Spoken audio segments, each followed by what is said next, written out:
اور اگر اللہ چاہتا تو تم سب کو ایک ہی جماعت بنا دیتا، لیکن وہ جسے چاہتا ہے گمراہ رہنے دیتا ہے اور جسے چاہتا ہے ہدایت دیتا ہے۔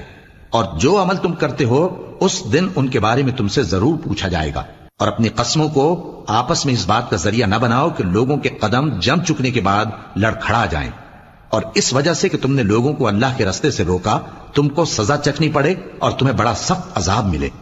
اور اللہ سے جو تم نے عہد کیا ہے اس کو مت بیچو اور اس کے بدلے تھوڑی سی قیمت نہ لو، کیونکہ ایفائے عہد کا جو صلہ اللہ کے ہاں مقرر ہے وہ اگر سمجھو تو تمہارے لیے بہتر ہے۔ جو کچھ تمہارے پاس ہے وہ ختم ہو جاتا ہے، اور جو اللہ کے پاس ہے وہ باقی ہے کہ کبھی ختم نہیں ہوگا۔ اور جن لوگوں نے صبر کیا ہم ان کو ان کے اعمال کا بہت اچھا بدلہ دیں گے۔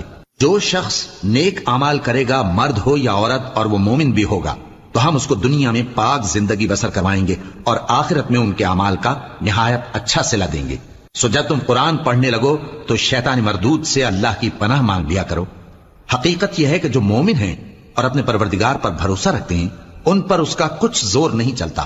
اس کا زور انہی لوگوں پر چلتا ہے جو اس کو رفیق بناتے ہیں اور اس کے وسوسے کے سبب اللہ کے ساتھ شریک مقرر کرتے ہیں۔ اور جب ہم کوئی آیت کسی آیت کی جگہ بدل دیتے ہیں اور اللہ جو کچھ نازل فرماتا ہے اسے خوب جانتا ہے تو کافر کہتے ہیں کہ تم تو اپنی طرف سے بنا لاتے ہو۔ حقیقت یہ ہے کہ ان میں اکثر نادان ہیں۔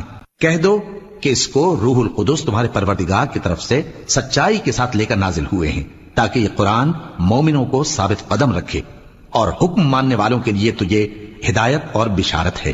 اور ہمیں معلوم ہے کہ یہ کہتے ہیں کہ اس پیغمبر کو ایک شخص سکھا جاتا ہے، مگر جس کی طرف تعلیم کی نسبت کرتے ہیں اس کی زبان تو عجمی ہے اور یہ صاف عربی زبان ہے۔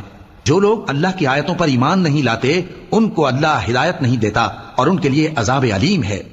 جھوٹ تو وہی لوگ باندھا کرتے ہیں جو اللہ کی آیتوں پر ایمان نہیں لاتے، اور وہی جھوٹے ہیں۔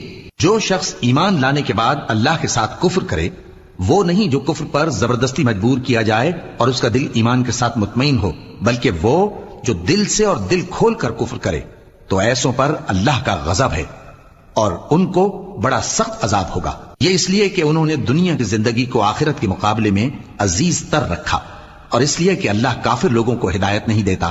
یہی لوگ ہیں جن کے دلوں پر اور کانوں پر اور آنکھوں پر اللہ نے مہر لگا رکھی ہے اور یہی غفلت میں پڑے ہوئے ہیں۔ کچھ شک نہیں کہ آخرت میں یہی لوگ خسارہ پانے والے ہوں گے۔